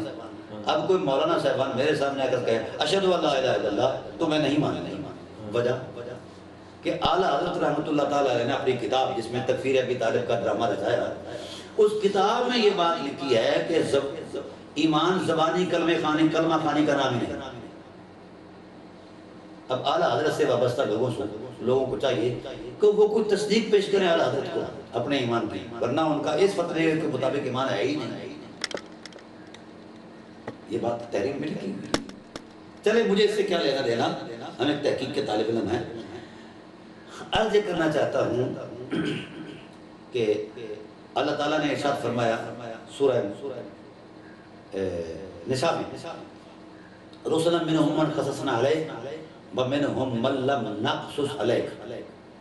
ابو کچھ رسول ایسے ہیں جن کی عظمتوں کو، جن کے وقار کو، جن کی طرز زندگی کو ہم نے آپ پر بیان کر دیا ہے، اور کچھ رسول ایسے ہیں جن کے معاملے کو ہم نے آپ پر بیان نہیں کیا۔ یہ ایک قاعدہ ہے۔ اب میرا سوال ہے اہل علم سے کہ جن کو قرآن پاک نے بطور نص بیان کیا وہ 27 انبیاء ہیں، جبکہ تعداد انبیاء علیہ السلام 1,24,000 کم و بیش گنی جاتی ہے۔ تو جن کا قرآن میں ذکر نہیں آیا کیا ان کی ہم نبوت کا انکار کریں گے؟ جب ان کا ذکر ہی نہیں، ہم کیوں مانے ان کے ایمان کو؟ ہم ان کی عظمت کو کیوں مانے جب ذکر ہی نہیں ہے؟ تو اگر ان انبیاء کا یقین کرتے ہو کہ وہ بھی نبی ہیں، لیکن چونکہ ان کا نہ ذکر قرآن میں ہے نہ حدیث میں ہے، سب کا مانتے ہو، کہتے ہو، نبوت کا یقین کرتے ہو، اور یہ بھی آیتیں پڑھتے ہو لا نفرق بین احد من رسلہ، ہم فرق بھی نہیں ڈالتے، ان کو نبی بھی مانتے ہو، ان کا ریکارڈ بھی نہیں ملتا، نہ نبوت کا ملتا ہے نہ ان کے رسالت کا ملتا ہے۔ تو جن کا ریکارڈ نہ ملے اس کا مطلب یہ ہے کہ ہم اس حقیقت کا انکار کر دیں۔ اگر آپ کی کتابوں کے فرسودہ اور آپ کے اندر حضرت ابو طالب علیہ السلام کا وہ لفظ موجود نہیں ہے تو اس کا مطلب یہ تو نہیں ہے کہ ان کا ایمان ہے ہی کوئی نہیں، وہ تمہاری تصدیق پر بیٹھا ہے، وہ ابن حجر اسقلانی کی تحریر پر بیٹھا ہے، وہ کستورانی کی اپنا تصدیق پر بیٹھا ہے ابو طالب علیہ السلام؟ نہیں، تمہارے تو ایمان اور تمہارے اسلام کی تصدیق سب سے پہلے جس ذات نے کیا اسی ابو طالب علیہ السلام کہتے ہیں۔ یہ تو قرآن پاک کے اندر بھی گواہیاں موجود ہیں، کیوں نہیں اس حوالے سے تحقیق کی جاتی؟ تو کردار جو ہوتا ہے وہ بندے کی شخصیت کا آئینہ ہوتا ہے، وہ کس تشخص کا بندہ ہے۔ ہاں اگر تم ان کو کافر کہتے ہی ہو تو پھر کفر کے جو رویہ قرآن نے کوڈ کر کے ان کی مذمت کی ہے ان میں سے کوئی ایک رویہ ان میں ثابت کر دو۔ یہ کیا، نہ تم ان کے کفر کے رویے ثابت کر سکتے ہو نہ تم ان کا ایمان مانتے ہو۔ یہ تو شتر مرغ والی بات ہوئی نا۔ شتر مرغ سے کسی نے کہا تمہیں پر لگے ہوئے اڑا کرو، وہ کہتا ہے اندھے ہو نیچے دیکھو، میں اتنے حجم کا بندہ ہوں اور یہ میرے پر اونٹوں والے ہیں، کبھی اونٹ بھی اڑے؟ تو پھر کسی کہنے والے نے کہا بھئی اگر تم اڑتے نہیں ہو تو اونٹ تو بوجھ اٹھایا کرتے ہیں، تم بھی بوجھ اٹھاؤ۔ نے کہا پاگل ہو گیا، کبھی پر والوں نے بھی بوجھ اٹھایا۔ بھئی نہ تم ان کا کفر ثابت کرتے ہو نہ ان کے ایمان کو مانتے ہو، مانتے کیا ہو پھر؟ اس لیے دوستو یہ بات ان کے ایمان کی تصدیق کی کہیں ضرورت ہی نہیں، لیکن میں ایک مفسر کا حوالہ آپ کو دے دیتا ہوں تاکہ آپ کی یہ جو ہے نا علمی تگ و دو اس میں ایک رونق جو ہے وہ پیدا ہو جائے۔ یہ مفسر ہیں 6 صدی ہجری کے اور حنفی ہیں۔ کون ہیں؟ حنفی ہیں۔ حنفی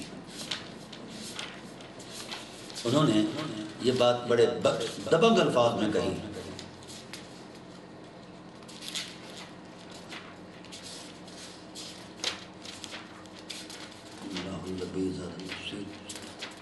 اللہم صلی علی محمد وعلی آل محمد کما صلیت علی ابراہیم وعلی آل ابراہیم انک حمید مجید۔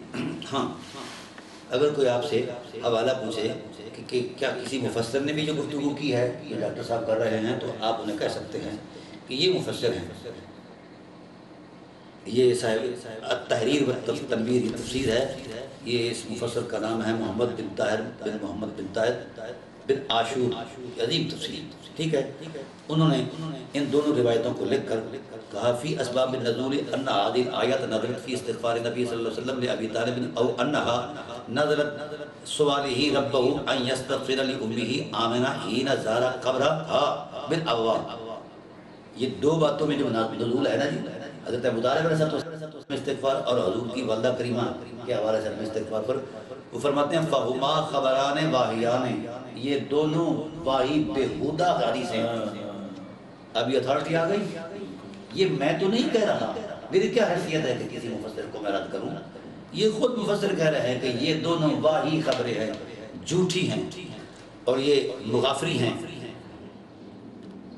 ابو بکر امام المفسرین القاضی محمد بن ابی بکر بن العربی المغافری الاشبیلی المالکی متوفی 543، وہ کہتے ہیں آدھی اضاف الروایات و معتبرات، ان پر تو یقین ہو سکتا ہی نہیں۔ اب یہ مفسر بولتے ہیں، یہ احمد بن محمد بن احمد المظفر بن مختار بدر الدین الرازی الحنفی المتوفی 630 ہجری، وہ مباحث التفسیر اپنی تفسیر میں رقم دراز ہیں۔ وہ کہتے ہیں کہ یہ جو آپ کہتے ہیں کہ یہ آیت کریمہ حضرت ابو طالب علیہ السلام کی تکفیر میں نازل ہوئی، یہ بعید ہے اس واسطے کہ یہ صورت سب سے آخر میں نازل ہوئی قرآن پاک میں، اور حضرت ابو طالب علیہ السلام عنفوان اسلام میں مکہ میں وفات پا گئے تھے، ٹھیک ہے۔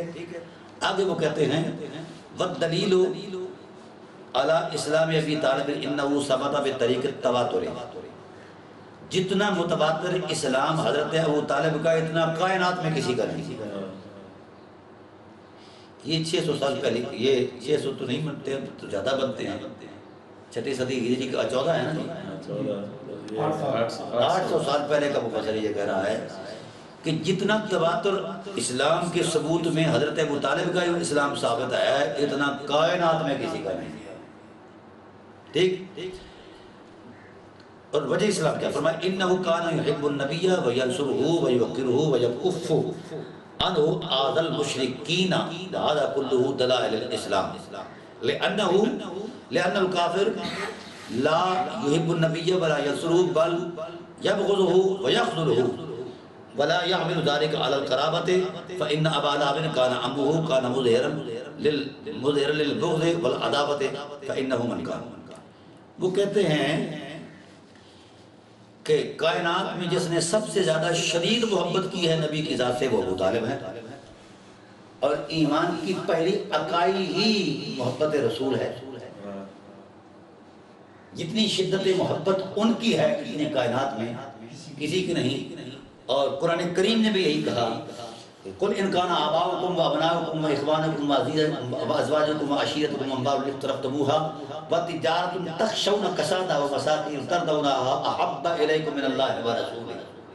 ساری کائنات کی ساری حقیقتوں سے بڑھ کر جب تک میرے رسول سے محبت نہیں کرو گے اس وقت تک کسی کو ایمان نصیب نہیں ہوگا. اور سب سے پہلے جس نے محبت کی بنا ڈالی اسے ابو طالب علیہ السلام کہتے ہیں. اور اتنی شدید محبت سب کچھ اس محبت میں قربان کر دیا. اولاد بھی قربان، اولاد کی اولاد بھی قربان، اور کی اولاد بھی قربان، خود بھی قربان. کوئی مولوی یہاں سے گزر کے تو دکھائے جہاں سے ابو طالب گزرے ہیں. کل کل کرنا بیٹھ کے حجرے میں سپیکروں پر یہ اور بات ہے، اس راہ سے گزرنا ہوگا. ٹھیک ہے. وہ کہتے ہیں کوئی کافر نبی سے محبت نہیں کرتا، کافر ہوگا، اور کوئی کافر نبی کی مدد نہیں کرتا، بلکہ کافر رسوا کرتے ہیں نبی کو، جیسا ان کا رویہ تھا. رہا قرابت کے معاملے میں کہ یہ محبت قرابت پر مشتمل ہے تو ابو لہب بھی تو قریبی تھا. ٹھیک ہے، تو ایسی کوئی بات نہیں. اچھا چلیے یہ بات ہوگی ان کے جذبات تھے. جو سب سے بڑی دلیل جس کو قیامت بھی نہیں توڑ سکتی، ملا کیا توڑا گا، وہ سب سے بڑی دلیل کیا ہے؟ بس انہو ثبتا، یعنی یہ کہا گیا کہ حضرت ابو طالب علیہ السلام رسول سے بے لاگ محبت کرتے، بے لاگ محبت نصرت کرتے، بے لاگ آپ کی توقیر کرتے، اور مشرکین مکہ سے رسول کو بچاتے. یہ بات طے ہے. چلیں ہو گیا، یہ تو فطرت کے تقاضے تھے. اب جس فطرت پر رسالت کا نزول ہوا، قرآن کا سارا نزول ہوا، سارا وہ وجود فطرت کے تابع، وحی کی عظمت کے تابع ہے. اب وہ رسول کیا کرتا ہے؟ سنیے، یہ کہتے ہیں کہ رسول تو وحی کے تابع چلتا ہے بالکل، اور رسول کو حکم دیا گیا فَاسْتَقِمْ بِمَا تُؤْمَرُ وَأَعْرِضْ عَنِ الْمُشْرِكِينَ. اے رسول کھل کے بولو لا الہ الا اللہ، مشرکوں سے دور ہو جاؤ، ہٹ جاؤ. اور رسول اس نزول آیت کے 6 سال تک حضور ابو طالب علیہ السلام سے ملے رہے. تو یہ آیت توڑتے رہے رسول مسلسل. دن کو بھی پہلو میں رہتے، رات کو بھی پہلو میں رہتے. اگر شرک کی بدبو ہوتی ان میں تو رسول نفرت کر جاتے. قرآن کا حکم تھا، قرآن کا حکم تھا. اب قرآن کریم نے جب یہ طے کر دیا اس آیت کے اعتبار سے کہ وہ مشرک نہیں تھے، ایمان کی بھی جان تھے، مومنوں کے لیے بھی وہ سہارا تھے، تو ان کو کافر کہنا تو یہ بہت بڑی جھوٹ والی بات ہے. چلیے یہ بات سنیے. پھر رسول کو حکم دیا گیا کہ لا تتخذوا عدوی وعدوکم اولیاء، ہے میرے حبیب خبردار میرے اور اپنے دشمن سے کبھی راوت سے نہیں رکھنی. یہ قرآن کی آیت ہے. ٹھیک ہے، سورہ مجادلہ. پھر فرمایا وقال لا يتخذ المؤمن الکافرین اولیاء، کسی صاحب ایمان کے لیے یہ جائز نہیں کہ کسی کافر سے دوستی رکھے، اس سے ملے جلے، اس سے محبت کرے. پھر فرمایا یہ اس طرح کی مختلف آیتیں ہیں. وہ کہتے ہیں کہ چلو ابو طالب علیہ السلام کا تو جذبہ امتنان جو تھا وہ اس بنیاد پر تھا کہ وہ بھتیجے تھے حضور کے، وہ بھتیجے تھے نا، حضور ان کے بھتیجے تھے، حضور کے چچا تھے. تو آئیے یہ صاحب شریعت نہ صحیح، ان کو اسلام کی سمجھ اور فہم نہ صحیح. رسول کو تو ہے، وہ قرآن بھی جانتا ہے، شریعت بھی جانتا ہے، اور مزاج بھی پاک ہے، سب کچھ ہے. وہ کہتے ہیں ایزن وثانی انہو ثبت ایزن بالنقل التواتر بنقل المتواتر ان النبی کان یحبہ حبا شدیدا ویصاحبہ والنبی صلی اللہ علیہ وسلم لا يحب الکافر شرعا وطبعا من انه مامور بمجانبة الكفر ومعادة المشركين الكفار الفجار. قال اللہ تعالی،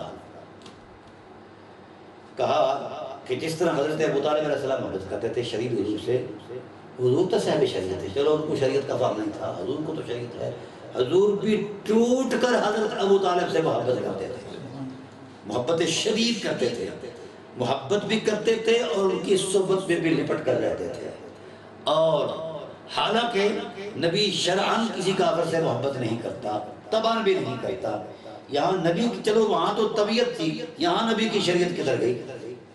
اتنی محبت کی، اتنی محبت کی، اتنی توقیر کی، اتنا پیار دیا، اتنی صحبت اختیار کی، کہا نبی کو بھی ایسا ہی سمجھتے ہو جیسا ابو طالب کو سمجھتے ہو، شرم کھاؤ، خدا کے غضب سے ڈر جاؤ۔ اس لیے چلیے آگے بھی بہت ساری روایات ہیں، تفاسیر ہیں جن میں یہ بات موجود ہے، میں اس آخری روایت کی طرف آتا ہوں۔ پہلے ہم اس روایت کی گفتگو کرتے ہیں سند کے اعتبار سے، یہ پوری میں نے تحقیق کی ہے۔ یہ مولانا صاحبان آج تک یہ کہتے رہے کہ جس روایت میں ان کے ایمان کی تصدیق ہے وہ روایت منقطع ہے، مرسل ہے، صحیح نہیں ہے۔ اب اس روایت کی میں پہلے آپ کے سامنے سند پیش کرتا ہوں۔ عباس بن عبداللہ ابن معبد عن بعد علی عن ابن عباس قال لما اتا رسول اللہ صلی اللہ علیہ وسلم ابا طالب، یہ اس کی سند ہے، اور اس سند میں سارے راوی روایت نبوت ہیں سوائے آخری ناقل کی حضرت سیرت محمد بن اسحاق کے، تو یہ بخاری سے بھی 150 سال پہلے کی کتاب ہے۔ 50 ہجری تو ہاں جی جی۔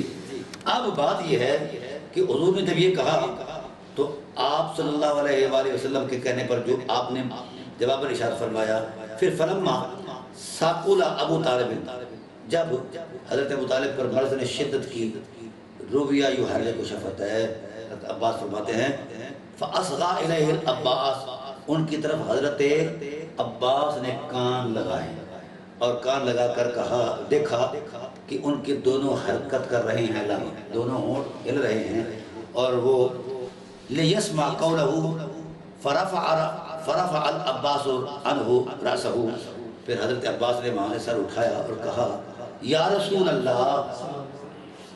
یہ مولانا صاحبان کہتے ہیں کہ اس وقت یہ بھی کافر تھے، ہاں یہی کہتے ہیں، بالکل کہتے ہیں، ان کو چیلنج کر دو کہ تم راویان حدیث کی روایت اور تحمل کے وقت ان راویوں کا ایمان ثابت کر دو، ہم موقع بھی چھوڑتے ہیں۔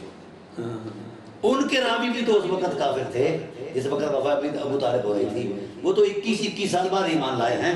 ان کے ایمان پر میں نے گفتگو کی ہے، ان کا ایمان حضور کے 55 سال، حضور صلی اللہ علیہ وسلم کا اس وقت وہ جھولے میں کھیلا کرتے تھے، انہوں نے اس وقت اپنے ایمان، اپنی عقیدت اور ایمان کا اعلان کیا ہے۔ یہاں یا رسول اللہ، ہاں یا رسول اللہ، تو یا رسول اللہ مومن بولتا ہے، کافر نہیں بولتا۔ اب بھی یہی بات ہے، اب بھی یہی بات ہے، مومن بولتے ہیں، بے دین نہیں بولتے۔ فرمایا یا رسول اللہ واللہ لقد قال یا ابن اخی الکلمۃ التي امرتہ ان یقولها، آقا خدا کی قسم جو کچھ جس کلمے کی آپ نے تلقین فرمائی میں نے کانوں سے سنا، آنکھوں سے دیکھا، ابو طالب پڑھ رہا ہے۔ سبحان اللہ، یہ عینی شہادت ہے۔ ملا اعظم عینی شہادت کو نہیں مانتا، اور گھر کی شہادت، اور گھر کی شہادت ہے اس کو نہیں مانتا، اور یمن میں بیٹھنے بھیک مانگنے والے کی شہادت کو مان رہا ہے، اور مسیب بن حضرت جو اونٹوں کی مینگڑیاں اس وقت صاف کر رہا تھا اس کو مان رہا ہے، جو وفات ابو طالب کے وقت موجود ہی نہیں تھے۔ اور ان کا اسلام، حضرت ابو طالب علیہ السلام کا اسلام، حضرت عباس بن عبد المطلب علیہ السلام کا اسلام ان سے سالوں سے پہلے ہے۔ اگر یہی مرد ہے تو پھر اس طرف آئیں، پھر یہ کہتے ہیں انباد علی کے جملے پر کہتے ہیں کہ یار آپ اس کا مصداق کوئی نہیں ہے، میں نے اس کے 90 مصداق تلاش کیے ہیں، 3 مصداق تو اسی روایت میں موجود ہیں۔ حضرت ابن عباس بھی اس انباد علی کا مصداق اول ہے، کیونکہ حضرت عباس بن عبداللہ بن معبد نے ان سے علم پڑھا ہے، حضرت ابن عباس سے، یہ پوتے ہیں ان کے، ٹھیک ہے، ان سے علم پڑھا ہے۔ پھر یہ عبداللہ اس کا باپ ہے، اس سے بھی علم پڑھا اور روایت لی ہے، یہ بھی انباد علی کا مصداق ہے۔ پھر ایک ابراہیم بن عبداللہ بن معبد ہیں، وہ بھی روایت کے راوی ہیں، اور تمام راویوں کی توثیق موجود ہے، کہیں کسی راوی پر کسی نے کوئی جرح نہیں کی۔ اور پھر اس روایت کا تقدس یہ ہے کہ ساری روایت کے راوی اہل بیت نبوت ہیں، کوئی دوسرا ہے ہی نہیں، اس لیے نہیں مانا جاتا اس روایت کو، یہ اہل بیت کی طرف سے آئی ہے۔ دشمنان اہل بیت اس روایت کو اس بنیاد پر نہیں مانتے کہ یہ اہل بیت نبوت کی طرف سے آئی ہے۔ پھر ٹھیک ان کی میں نے پوری ڈیٹیل دی ہے یہ ساری، تو اب اس اعتبار سے یہ طے ہو گیا کہ عینی شاہد نے کہا کہ کلمہ پڑھا ہے، اور اس وقت وہ مسلمان بھی تھے، گھر سارا مسلمان تھا۔ حضرت خدیجہ الکبریٰ سب سے پہلے عورتوں میں ایمان لے آئیں، اور ان کے بعد سب سے پہلے جس ذات نے ایمان قبول کیا وہ ام الفضل ہے، حضرت عباس کی بیوی ہے۔ عباس کافر ہوتے اس وقت تو ان کو ذبح کر دیتے کہ تم کون ہوتی، اور کچھ نہ ہوتا تو طلاق ہی دے دیتے۔ اور خود ابن عباس کہتے ہیں کہ میرے باپ کا اسلام قدیم الاسلام ہے، اور ان کے ایک غلام تھے ابو رافع، کہتے ہیں ہم پہلے دن ہی اسلام لے آئے تھے، چونکہ یہ وجیہ انسان تھے، یہ خاموش رہے، حالات کو تکتے رہے، اس واسطے تاکہ حمایت کے لیے میں اپنا کردار ادا کر سکوں، اس لیے خاموش رہے۔ ملا اعظم کیا جانے دین کیا ہوتا ہے، دین رسول اللہ جانتے ہیں، رسول کا حرم جانتا ہے، اس لیے یہ عینی شہادت بھی مل گئی کہ رسول اللہ صلی اللہ علیہ وآلہ وسلم کی ذات پر سب سے پہلے ایمان لانے والے اہل بیت نبوت ہیں، اور حضرت ابو طالب علیہ السلام کی ذات ہیں۔ انہوں نے تو اس اعلان سے کئی سال پہلے اپنے ایمان کا اظہار کر دیا ہے۔ یہ حقیقتیں نہیں سمجھ نہیں آتی، یہ یقینی نہ سمجھ نہیں آتا۔ یہ آپ سے کہیں گے کہ یہ ان کے اشعار تھے، اس کی سند کوئی نہیں۔ میں معذرتاً کہتا ہوں کہ اعلیٰ حضرت مولانا احمد خان بریلوی رحمۃ اللہ تعالیٰ علیہ 100 سال ہوا ہے ان کو گزرے ہوئے، ان کا کلام ہدایت بخشش مجھے اس کی سند دے دیں، جتنے اشعار کی دے دیں اتنے اشعار کی سند مجھ سے دے دیں۔ پھر یہ وہ مقدس کلام ہے ابو طالب علیہ السلام کا جس کو میرے رسول نے سن کر پسند فرمایا، اور اس کی تائید و توثیق کی یہ صاحب بخاری نے لکھا ہے علیہ رحمٰن ہے۔ اور بعد میں بھی جب بارش ہوتی ہے تو سننے کے لیے یہی چیزیں ہوتی ہیں۔ تو اس واسطے خلاصہ کلام یہ ہے کہ جتنی روایتیں ان کی تکفیر میں آئیں وہ سب جھوٹی اور فراڈ فرسودہ ہیں، اور جو آیتیں تراشی گئی ان کے ساتھ یہ آیتوں کی مانوی تحریف ہے، اس کی کوئی حقیقت نہیں ہے۔ جس پہ نے بھی کسی امام کے ٹائٹل کو سامنے رکھنا ہے پہلے وہ دلیل پیش کرے، جب کسی کے پاس دلیل ہی کوئی نہیں ہے اس جھوٹے فساد اور فراڈ ڈرامے کو کون مانے؟ اللہ تعالیٰ کی بارگاہ رحمت میں دعا ہے کہ اللہ تعالیٰ ہماری حاضری کو شرف قبول سے سرفراز فرمائے۔ یہ میں نے جو روایت حضور کی والدہ کے خلاف آئیں ان پر میں نے یہ کتاب لکھی ہے، اور یہ بھی کتاب حضور کی والدہ کریمہ کی تقریب میں لکھی ہے۔ 4 کتابیں میں نے حضور کی والدہ کے لیے لکھی ہیں 4 حصوں میں، اور 14 حصوں میں یہ عرفان ابی طالب علیہ السلام کی ذات ہے۔ اب کوئی شخص یہ روایتیں ان کتابوں کے پڑھنے کے بعد حضرت ابو طالب علیہ السلام کی تکفیر پر نہیں بول سکتی، یا تو سارے اہل علم کا علم جھوٹا ہے جو انہوں نے ترتیب دیا ہے، تو یا پھر ان کا عقیدہ جھوٹا ہے۔ اپنا علم پہلے درست کریں یا عقیدہ درست کریں۔ آپ دعا فرمائیں۔ بسم اللہ الرحمن الرحیم۔ بار الہی تجھے واسطہ محمد و آل محمد علیہ السلام کا، خصوصاً آج جس مقصد کے لیے ہم یہاں بیٹھے ہیں اور جو ڈاکٹر صاحب نے گفتگو کی ہے، اپنی بارگاہ میں قبول فرما کر ڈاکٹر صاحب کی اور بھی عزت افزائی اور جان مال عزت و ناموس کی حفاظت فرما اور قبول فرما، اور حلال رزق میں اضافہ فرما۔ پھر بھی ہم یہی کہیں گے کہ تمام مسلم امہ کو جناب ابو طالب علیہ السلام کی عصمت اور اسلام کو سمجھنے کی توفیق عنایت فرما۔ بسم اللہ الرحمن الرحیم۔ لی خمسۃ اللطفی بہا خر الوبائل خاتمہ المصطفیٰ والمرتضیٰ وابناہما والفاطمہ۔ بسم اللہ الرحمن الرحیم۔ ان اللہ وملائکتہ یصلون علی النبی یا ایھا الذین آمنوا صلوا علیہ وسلموا تسلیما۔ اللہم صل علی محمد